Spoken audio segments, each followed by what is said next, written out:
এখন বিএনপির অবস্থা হয়েছে তেলা পোকার মতো। বিএনপির এই তর্জন গর্জন হচ্ছে বর্ষাকালে ব্যাঙের আওয়াজের মতো।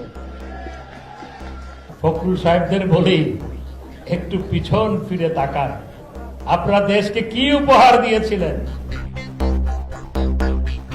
দল ক্ষমতায় থাকতে এভাবে সবাইকে তুচ্ছতাচ্ছিল্য করতেন আওয়ামী লীগের যুগ্ম সাধারণ সম্পাদক হাসান মাহমুদ।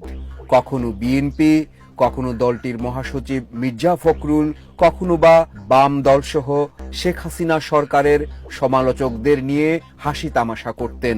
তথ্য কিংবা পররাষ্ট্র মন্ত্রণালয় পরিবর্তন হলেও প্রতিদিন মিডিয়ার সামনে হাজির হয়ে বিরোধী দল সম্পর্কে প্রোপাগান্ডা ছড়াতেন।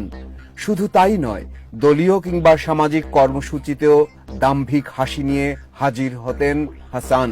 যে কোনো আড্ডা আসরে হাসানের হাস্যরসাত্মক কথাবার্তা, অঙ্গভঙ্গি সবার নজর কাটত। কিন্তু সেই হাসান মাহমুদের মুখে আর হাসি নেই।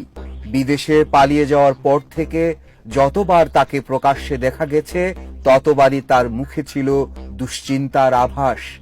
সর্বশেষ গত 17 এপ্রিল লন্ডনে যুক্তরাজ্য আওয়ামী লীগের সাধারণ সম্পাদক সৈয়দ সাজিদুর রহমানের ছেলের বিয়েতে আওয়ামী লীগের পলাতক আরো কয়েকজন মন্ত্রী এমপির সঙ্গে হাসান মাহমুদও উপস্থিত ছিলেন।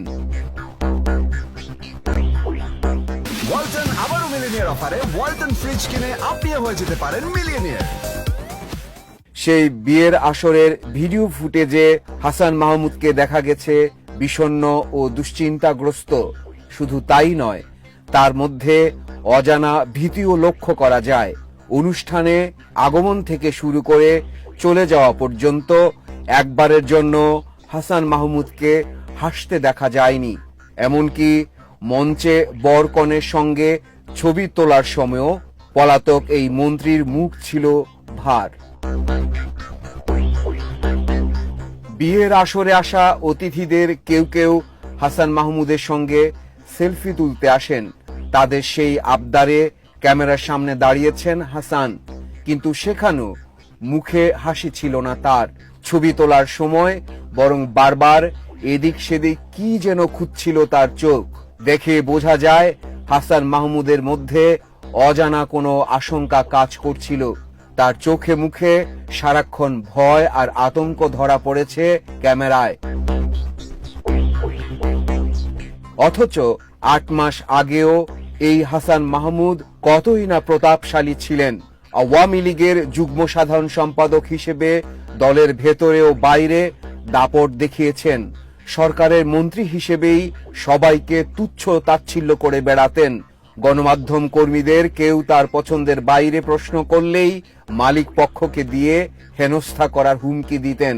এগুলো আপনারা সময় আনকাট দেন, আমি কিন্তু আমের জুবাইরকে বলবো না। আমি আপনি রেকর্ড করেন না প্লিজ। আনকাট না, আপনি যদি উত্তরটা দেন তাহলে আমরা নেব। তুমি বন্ধ করো দেখি,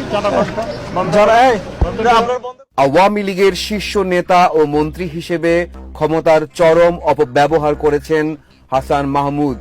বিভিন্ন মন্ত্রণালয়ে প্রভাব খাটিয়ে অনিয়ম দুর্নীতির মাধ্যমে শত শত কোটি টাকা হাতিয়ে নেওয়ার অভিযোগ আছে তার বিরুদ্ধে।